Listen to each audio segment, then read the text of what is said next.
할렐루야. 오늘 우리가 함께 나눌 말씀의 제목은 하나님의 목표입니다. 하나님의 목표. 어느 학교에 이제 수업이 시작되었습니다.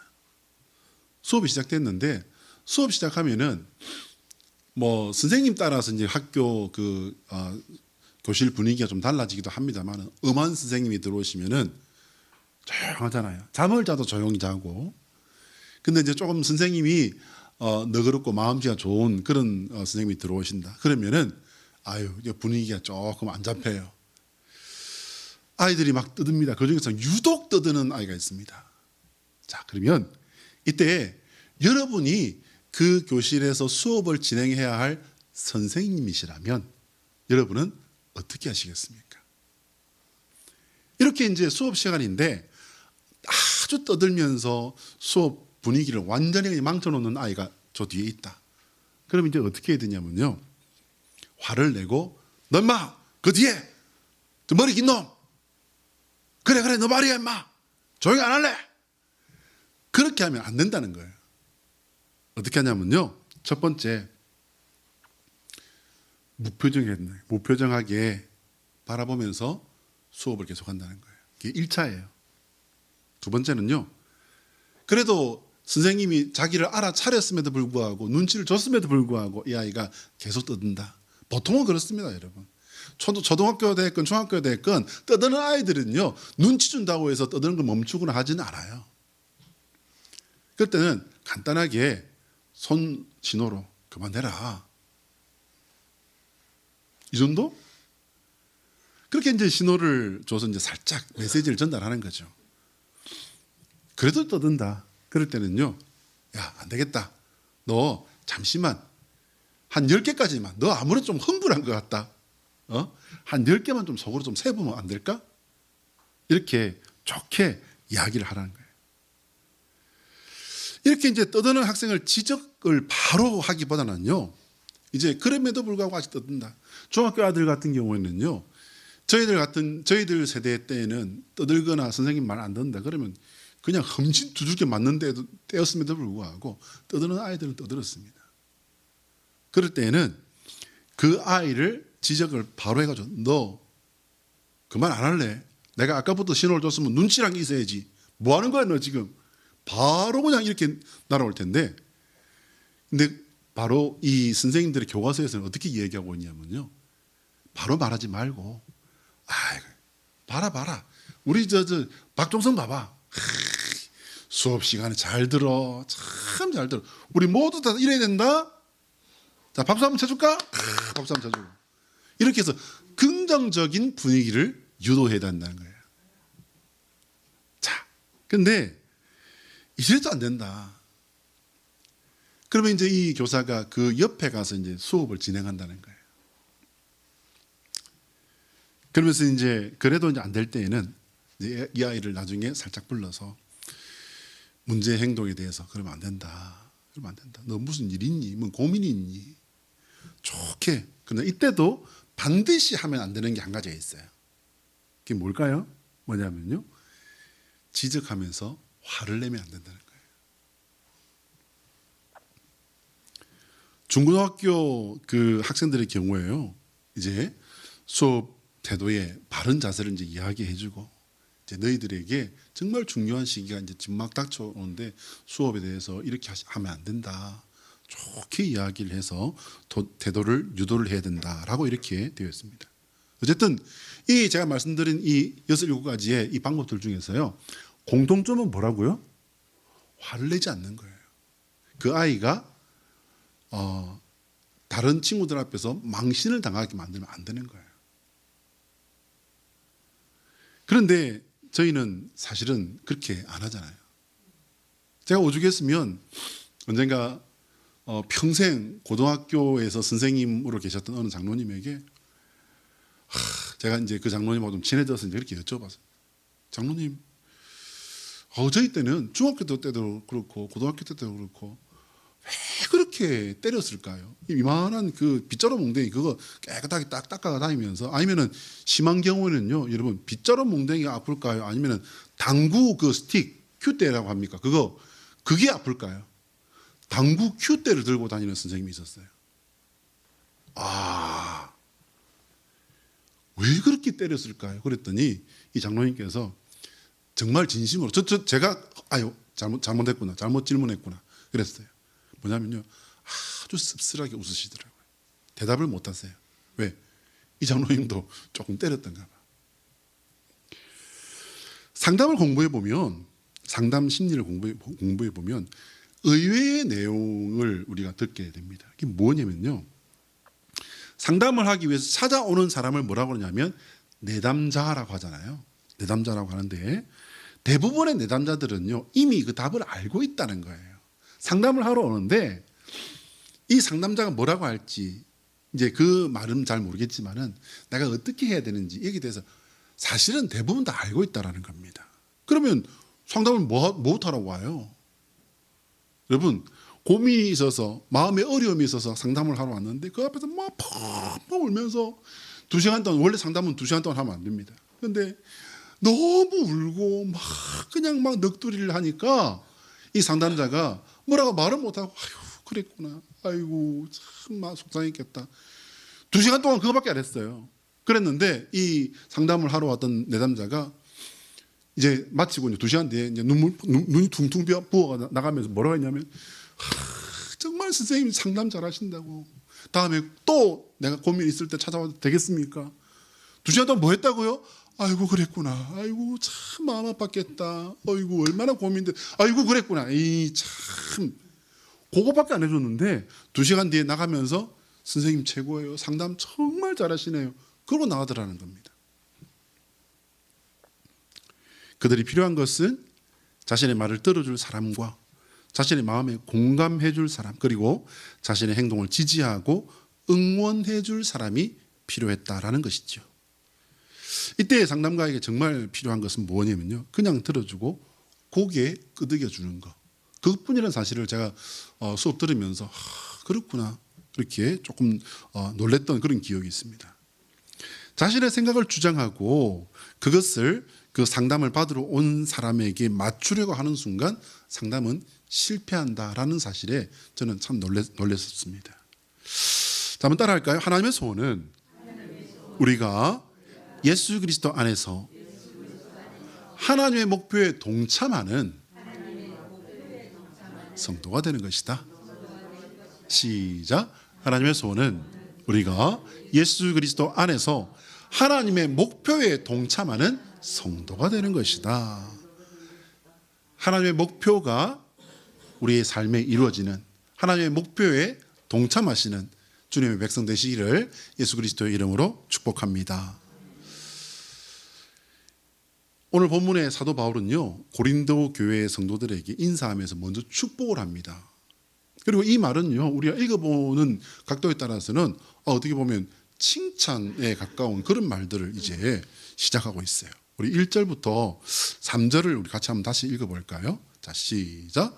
하나님의 뜻을 따라 그리스도 예수의 사도로 부르심을 받은 바울과 형제 소스테네는 고린도에 있는 하나님의 교회에 곧 그리스도 예수 안에서 거룩하여지고 성도라 부르심을 받은 자들과 또 각 처에서 우리 주 곧 그들과 우리 주 대신 예수 그리스도의 이름을 부르는 모든 자들에게 하나님 우리 아버지와 주 예수 그리스도로부터 은혜와 평강이 있기를 원하노라. 아멘. 참 조금 길긴 하지만 이렇게 인사를 하고 있는 것으로 보입니다. 그런데 뭐라고 시작을 하고 있어요? 하나님의 뜻을 따라. 하나님의 뜻을 따라. 바울은 가장 먼저 하나님의 뜻을 앞세우고 있습니다. 하나님을 앞세우고 있는 거죠. 그리고 이 모든 말씀의 근거, 나도 믿고 당신들도 믿는 그 모든 것의 근거는 무엇이냐면요, 하나님의 뜻을 따라 되어지고 있다라는 것입니다. 사랑하는 여러분, 하나님의 그 뜻을 놓치지 마시고 항상 꼭 붙들고 따라가는 주님의 사람 되시기를 예수님의 이름으로 축복합니다. 사도 바울의 그 글은요, 지금 자신의 편지를 받는 사람들이 성도라고 하는 거예요. 잘 보셔야 돼요, 여러분. 사용되어지는 이 단어들을 잘 보셔야 됩니다. 성도라고 하고 있습니다. 성도의 공동체인 하나님의 교회임을 다시 일깨워주고 있어요. 그러나 그들은요, 사실 이 사도 바울의 이 편지를 지금 받고 있는 고린도 교회와 그 고린도 교회를 이루고 있는 이 성도들은요, 그다지 좀 그랬어요. 사실은 이제 제가 이제 이 내용을 정리를 해서 보여드릴 텐데, 보시면은요, 그냥 뭐 남의 일이니까라고 그냥 읽고 지나가면은 뭐 그런가 보다 할 수 있지만, 조금만 눈을 조금 더 뜨고 이렇게 보시면, 어머, 교회에 저랬다고? 그것도 예수님께서 세우신 그 직제자들과 함께하는, 더군다나 교회의 문을 열었다라고 하는 사도 바울이 개척한 교회인데 저랬다고? 이렇게 생각할 수밖에 없어요. 자, 어떤 일이 있었을까? 자, 보시면은요, 이 고린도 교회의 문제들이 2000년 전에 있었던 그 교회와 지금 오늘날의 교회와 얼만큼 많이 차이가 날까? 2000년 전에는 많이 좀 뭐 오래전이고, 사실 좀 톡까놓고 말하면은 미개할 수 있지 않았나? 이렇게 생각할 수도 있습니다. 근데 여러분, 이 고린도 지역은요, 그런 곳이 아니에요. 오늘날에도 그 유적지에 가보면은 그 당시의 생활 수준이 상당했다라는 것을 알 수 있거든요. 자, 그러면 이 고린도 교회에 심각했던 문제들이 어떤 문제들이었는지 한번 봅니다. 첫 번째, 교회 분열과 파당 문제가 있었어요. 여러분, 파당이 뭐예요? 나는 그리스도파, 나는 아볼로파, 나는 게바파, 나는 바울파. 파당이 이렇게 나눠졌어요. 예수님께서 뭐라고 말씀하셨습니까? 당지어라, 당짓지 말라? 당짓지 말아라. 두 번째는요, 성적 타락과 윤리적인 문제가 있었어요. 진짜로? 이 고린도 지역 자체가 그런 곳이었어요. 심지어는요, 이 성적 타락이라는 이것이 뭐냐면 근친상간의 문제였어요. 어머나, 이건 입에 담기도 참 아주 좀 그런 문제가 아니었겠습니까? 근데 이게 심각했다라는 거예요. 뿐만 아니라 자유와 방종을 오해했어요. 사랑하는 여러분, 이 자유와 방종의 문제는요, 오늘날도 마찬가지입니다. 지금 이제 이 세대가 흘러갈수록 이 문제는 이게 더 질서를 알고 사람이 교양이 갖춰지면서 좀 더 나아지고 이래야 되는 것으로 우리가 생각할 수 있는데, 여러분, 자유와 방종을 이걸 잘 이게 분별을 하고 절제를 하는 사람들은요, 생각보다 많지 않습니다. 그런데 이 2000년 전에 초대교회, 성령 충만의 역사로 교회가 된 이분들이 이런 문제가 있다는 거예요. 세 번째요, 갈수록 문제가 더 심각해집니다. 소송과 공동체의 붕괴가 문제가 됐다는 거예요. 뭡니까 여러분? 뭐냐면요, 성도끼리 세상 재판장에서 서로 고소를 하고 재판하고 난리가 났다는 거예요. 그 뭐냐면 사람과 용서보다 자신의 권리를 주장했다는 거예요. 이 사람이 말을 안 듣네, 고소해버리는 거예요. 그렇게 해서 세상 재판장에 가가지고 교회에서 서로 우리가 안 맞으면 이런 부분이 좀 우리가 생각이 달랐구나 찾아가고 어떻게 해결점 찾아가는 것이 아니라 어떻게 해요? 재판장을 찾아가서 고소를 해버린 거예요. 이 교회에 득이 돼야 안 돼요? 득이 될 수가 없죠. 그런데 고린도 교회에 이런 문제가 있었다는 거예요. 네 번째는요, 이건 아주 유명한 고린도 지역의 문제예요. 우상제물과 자유를 남용한 문제. 여기 자유가 또 나오지 않습니까? 근데 이 문제는 뭐냐면요, 고린도 지역에 워낙 이게 다양한 문화들이 만나는 그런 교통의 요충지다 보니까 여기에 여러 종교가 모였어요. 여러 종교가 모이고, 그리고 이제 많은 제사가 진행되다 보니까 시장에 나오는 그 고기들이 다 뭐냐면 제사 지낸 고기가 나오는 거예요. 그러면 이걸 먹어야 되냐 안 먹어야 되냐, 이게 지금 굉장히 문제였던 것입니다. 뿐만 아니라 지식과 자유를 앞세워서 연약한 성도들을 배려하지 않습니다. 너 그것도 몰라? 교회 다닌 지가 언젠데 지금까지 넌 지금 그것도 모르는 거야. 지는 몇 가지 아는 거 가지고.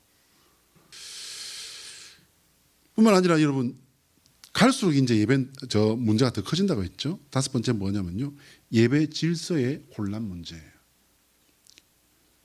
성찬이 무질서해집니다. 이제 교회 가면 성찬식 하니까 와가지고서는 떡이니 포도주니 그냥 막 왕창 먹어버리는 거예요. 그래서 어떻게 해요? 왕창 먹고 나면 뒤에 있는 사람은 이 양이 한정되어 있으니까 뒤에 있는 사람은 먹지도 못하는 그런 일도 벌어지고, 그러니까 아주 무질서해졌다는 것입니다. 그뿐 아닙니다, 여러분. 방언과 은사를 아무렇게나 남용하는, 그래서 자기 마음대로 여러분, 오늘날에는 없을까요, 이런 문제가? 방언하지 않습니까? 방언을 하게 되면 보통은 그 말을 알아들어요, 못 알아들어요? 못 알아듣잖아요. 짜라락 짜라락 띡띡띡 하는데 그 말을 어떻게 알아듣습니까? 그런데 공동체 공예배에 나와서 대표기도를 하는데 와가지고 방언기도를 막 해버리는 거예요. 여러분 그런 말 혹시 들어보셨습니까? 실제 있었습니다. 요즘도 그런 교회가 가끔 있습니다. 그뿐 아닙니다, 여러분. 목사님에게 와가지고서 목사님 내가 기도했는데요. 이거는 이렇게 하면 안 된답니다. 자기가 기도 많이 한다고 밤 12시부터 새벽 4시까지 기도하고 또 새벽 예배까지 드리고 그렇게 가면서 내가 기도 많이 하기 때문에 목사님은 내 말 들어야 된다는 거예요. 이런 말 들어보셨습니까, 여러분? 실제 지금도 그런 교회가 있습니다. 이것은 뭡니까, 여러분? 교회의 질서를 허물어뜨리는 문제가 있었다는 겁니다. 이제 6번째는 뭐냐면요, 부활신앙의 왜곡 문제예요. 이게 뭐냐면 육체의 부활을 부정하는 사람들이 이 고린도 교회 공동체 안에 있었다라는 것입니다. 이건 왜냐면요, 이 지역 자체가 헬라와 헬라 철학의 이원론과 그런 어떤 그 철학적인 지식들이 좀 있다고 해가지고서 이거는 철학적으로 볼 때는 이건 맞지 않고 이거는 과학적으로 볼 때는 이건 있을 수가 없소, 이러고는 거기에 대해서 나는 이걸 못 믿겠다, 그런 경우가 있다는 것입니다. 마지막 7번째는요, 사도 바울의 목회자의 권위, 사도적 권위에 대해서 도전하는 거예요. 이게 뭐냐면, 당신이 어떻게 사도요? 당신이 예수님 따라다녔어요? 예수님 사도들 당신이 박해했잖아요. 당신이 왜 사도냔 말이에요. 당신 사도 아니잖아. 당신이 어떻게 사도예요? 근데 사도 바울은 여러분, 우리가 신약 성경을 읽거니와 어떻습니까, 여러분? 예수님께서 직접 세우신 이잖아요.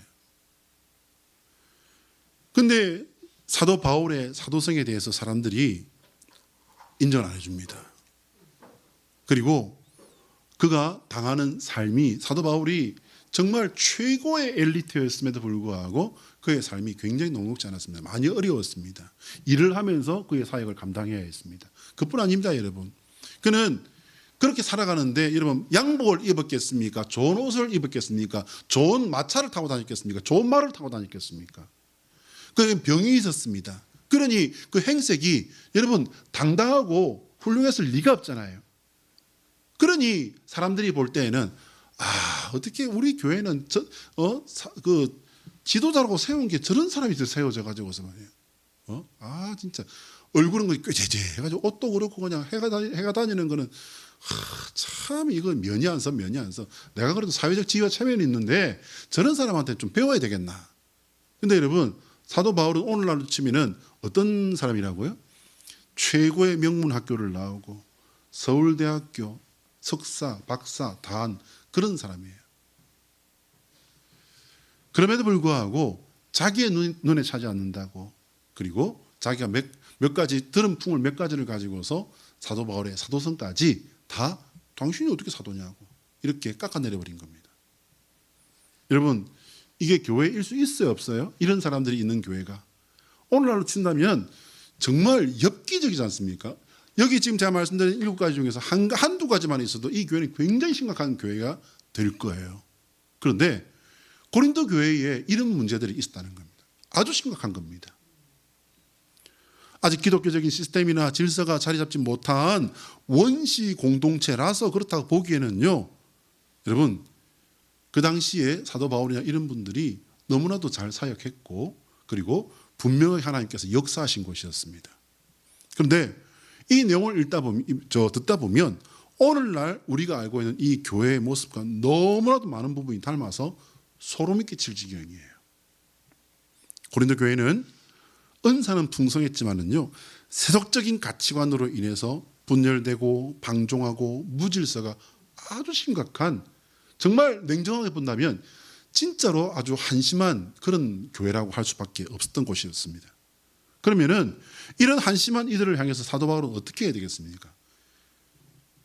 사도 바울은 다독이고 이런 것보다는 이렇게 말해야 되지 않았을까요? 회개하라, 천국이 가까웠느니라, 이 망할 것들아. 그렇게 말해야 되지 않았겠습니까? 네 자신을 알라, 그것도 몰라. 철학 공부했다며. 그런데 그것도 모른다고. 네 자신을 알라니까. 배부른 돼지가 되기보다는 배고픈 소크라테스가 돼야지. 철학을 아는 사람들이 그것도 몰라 라고 했어야 되지 않을까요? 근데 여러분, 아까 우리가 읽었거니와 1절부터 3절까지 말씀을 우리가 쭉 볼 때 어떻게 해요, 여러분? 축복하고 있잖아요. 하나님의 뜻이 함께하고 있는 공동체에 하나님께서 은혜와 평강을 주시기를 원하노라 축복하고 있잖아요, 여러분. 우리 주님 예수님께서도 성전을 어지럽힌 그 장사치들을 향해서 분노하셨지 않습니까? 요한복음 2장에 있지 않습니까? 성전 정화 사건 때. 그래서 사도 바울은요, 너무나도 의외의 말들을 합니다. 하나님께서 고린도 교회에 주신 은혜로 말미암아 자기는 하나님께 감사한다라고 하지 않습니까?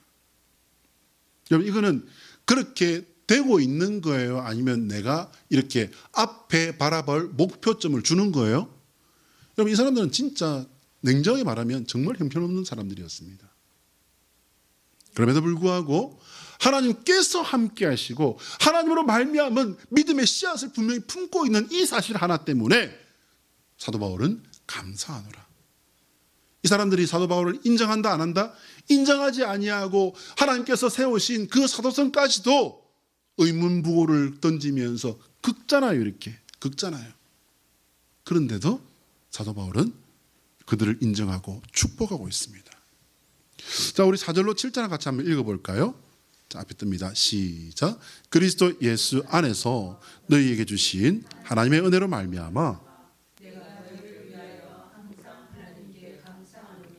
이는 너희가 그 안에서 모든 일 곧 모든 은병과 모든 지식에 풍족함으로 그리스도의 증거가 너희 중에 견고하게 되어 너희가 모든 은사에 부족함이 없이 우리 주 예수 그리스도의 나타나심을 기다림이라. 할렐루야.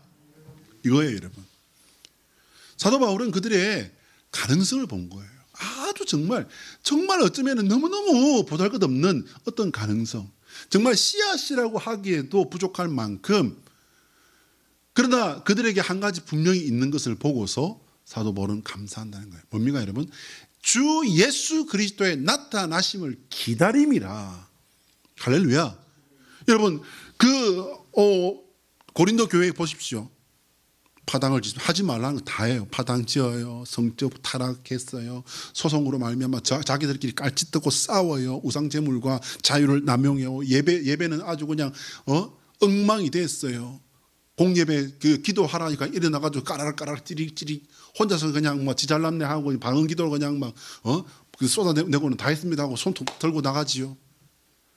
부활신앙은 가르쳐도 이거는 과학적이지 못합니다. 이거는 철학적으로 옳지 않고요. 이런 소리를 하고 앉았지요. 그뿐입니까?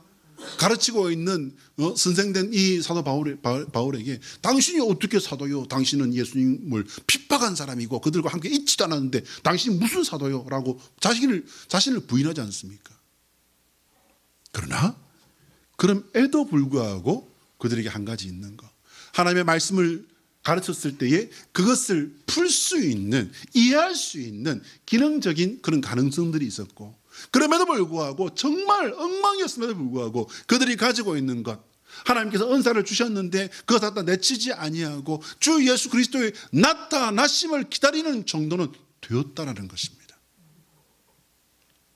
사도 바울은요, 무한 긍정의 마음을 가진 사람일까요? 아니에요, 여러분.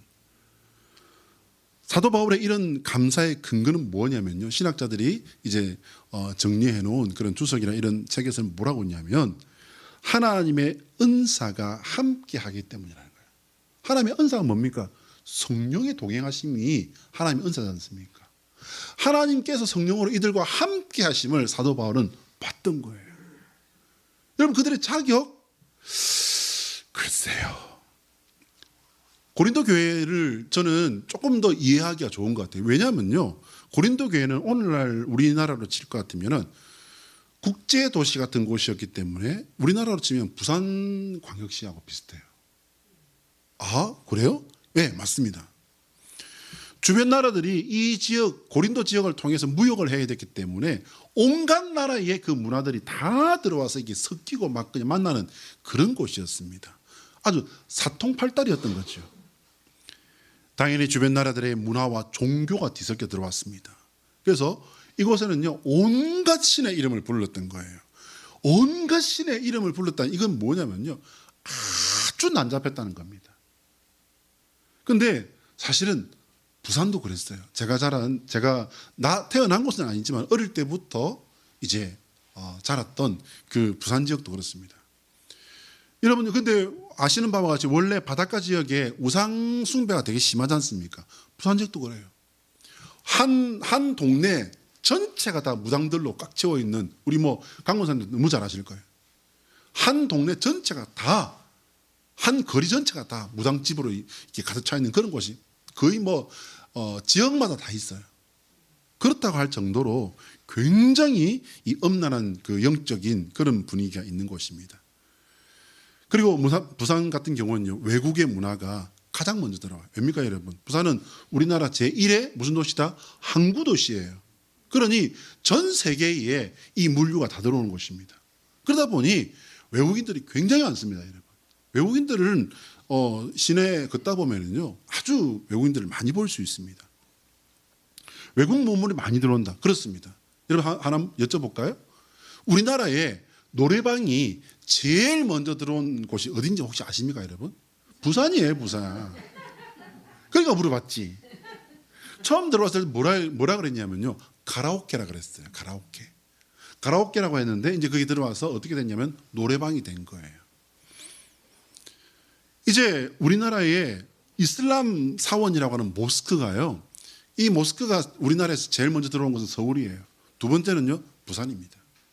근데 이 부산에 들어온 것도요, 제가 아주 어릴 때부터 부산에는요, 금정구 쪽에 모스크가 있었어요.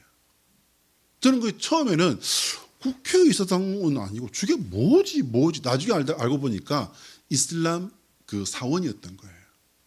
아주 오래전부터 들어와 있었다는 것입니다. 이런 곳에서 이 고린도라는 이 지역, 이렇게 그냥 문란하고 복잡하고 많은 것들이 혼란되어 있는 이런 곳에서 하나님의 은혜와 은사를 그 사모한 그런 기독교 신앙생활을 했다? 사실은 그 자체만으로도 대단하다. 사도 바울은 이렇게 봐주고 인정해 준 것입니다. 그래서 사도 바울은 서두르지 않습니다. 그러나 그들 안에서 일하시는 하나님을 분명하게 선포해서 알게 해줍니다. 여러분, 그들의 지식이 아니라 당신들 안에서, 우리 안에서 일하시는 하나님께 집중하시오. 우리 하나님께서는 지금도 일하고 계십니다. 하나님께서는 여러분들에게 은사로서 일을 하시고, 하나님께서는 당신이 하나님을 만나는 그날 그 자리에서 부끄럽지 아니하도록 제대로 설 수 있도록 그것을 목표로 당신을 만나주시고, 당신을 다독여주시고, 당신을 이끌어주시고, 당신을 덮어주시고, 당신을 지켜주시고, 씻어주시고 지금도 함께 하십니다. 이 사실을 알려주고, 그리고 그것을 계속해서 말을 해준 것입니다. 고린도 사람들이 받은 그 말씀의 은사를 일깨워줍니다. 그들이 말씀을 통해서 바라보는 것이 옳은 것이니까, 당신들이 정말 잘하고 있으니까 계속해서 하시오. 계속해서 하시오. 인정해 줍니다. 6절과 7절의 말씀이에요. 그들은 지금 문제투성이로 보이는데 예수 그리스도의 나타나심, 재림을 기다리는 믿음을 가지고 있다라는 사실은요, 사실 정말 의외의 사실입니다.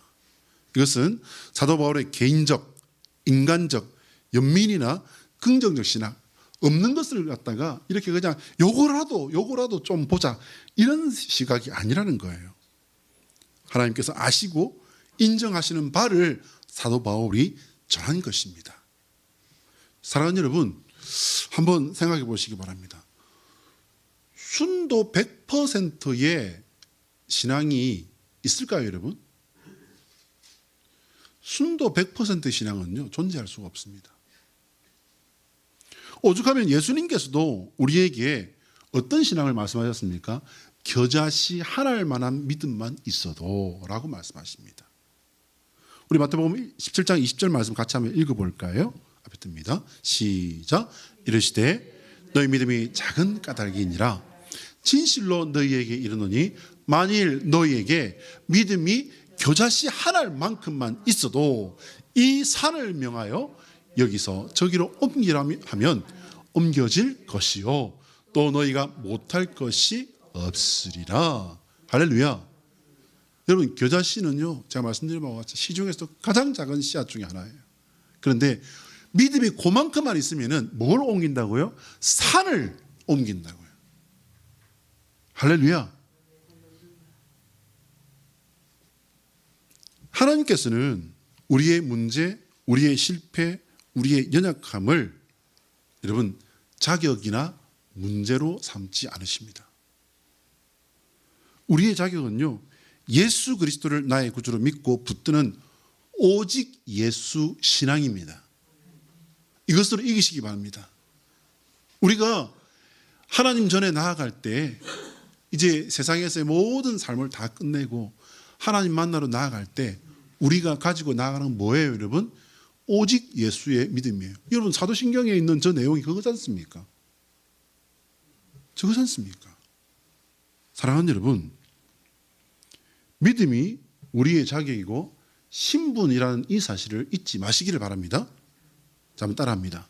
예수 그리스도의 십자가는 우리가 하나님 앞에서 가장 먼저 보여드려야 할 성도의 신분증이다. 시작. 예수 그리스도의 십자가는 우리가 하나님 앞에서 가장 먼저 보여드려야 할 성도의 신분증이다. 아멘.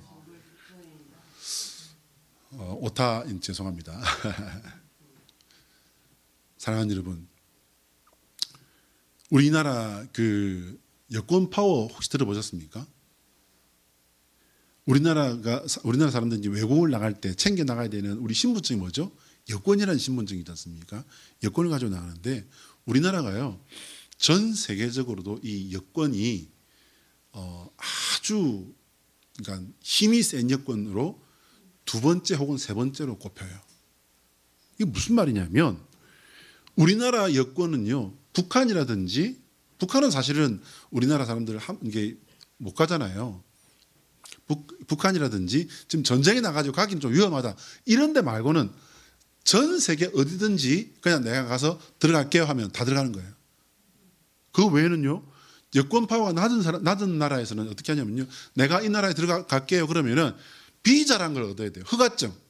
이 나라에 들어와도 됩니다라고 하는 비자라는 걸 받아야 돼요. 근데 우리나라 사람들은요 아니에요. 가서 딱 내기만 하면은 오 대한민국 사람이네. 들어오시오. 이렇게 받아줘 버리는 거예요. 그러면 우리나라가 세계에서 두 번째, 세 번째 된다. 그러면 1번은 어딜까요? 1번. 일본이 아니고 1번이에요. 1번이 어디냐면요. 싱가포르래요. 다른 각도에서는 일본이 1등이 되는 경우도 있었습니다. 근데 싱가포르이 여권 파워가 세계 1등이래요. 사실상 지구상의 거의 모든 나라를 자유롭게 갈 수 있다고 봐야 됩니다. 그러나 여러분 싱가포르 여권 파워 세계 1등이라고 하는 이 싱가포르 여권으로도 못 가는 곳이 있어요. 어디입니까 여러분? 하나님 나라예요. 하나님 나라. 하나님께서 우리에게 품으신 목표는요 우리가 하나님 나라에 무사히 들어가는 것입니다. 어느 나라든지 이제 비행기에서 내려서 그 나라에 들어갈 때는요 입국 심사라는 걸 하지 않습니까? 그걸 하게 되는데 여권에 있는 사진하고 이 사람이 맞는지 안 맞는지 이거 봅니다. 이렇게 봅니다. 보고 여권에 있는 사진은 이런데 당신은 왜 이렇게 생겼어요? 여러분 하나님께서도요 우리가 하나님의 나라에 들어가기 전에 입국 심사를 하십니다. 그게 뭐죠? 심판이에요. 심판. 그 심판을 하시는 분이 심판의 기준을 가장 잘 아는 분 아니실까요? 그러므로 우리는 하나님께서 우리를 말씀 가운데 인도하시는 대로 순종하며 끝까지 따라가야 합니다. 이때 내 생각과 판단으로 미리 결정해서는 안 됩니다, 여러분. 2026년 올해에도 우리는 하나님의 말씀 안에서 나를 위해 일하시는 하나님의 목표를 보고 따라갑시다. 오늘 바탕화면에 제가 밤하늘에 그 북극성 사진을 한번 실어봤어요. 여러분 저렇게 별이 도는 것처럼 보이는데 하나가 안 움직이고 있죠? 북극성이에요. 여러분 하나님의 말씀은 세대가 변한다고, 세상이 변한다고 변하지 않는 한 가지는 하나님의 말씀입니다. 하나님의 말씀은 세상에 맞추는 게 아니에요, 여러분. 아무리 세상이 변해도 하나님의 말씀은 변하지 않습니다. 예수님만이 온전한 구주시며 한 분뿐인 구세주시라는 이 사실은 바뀌지 않습니다.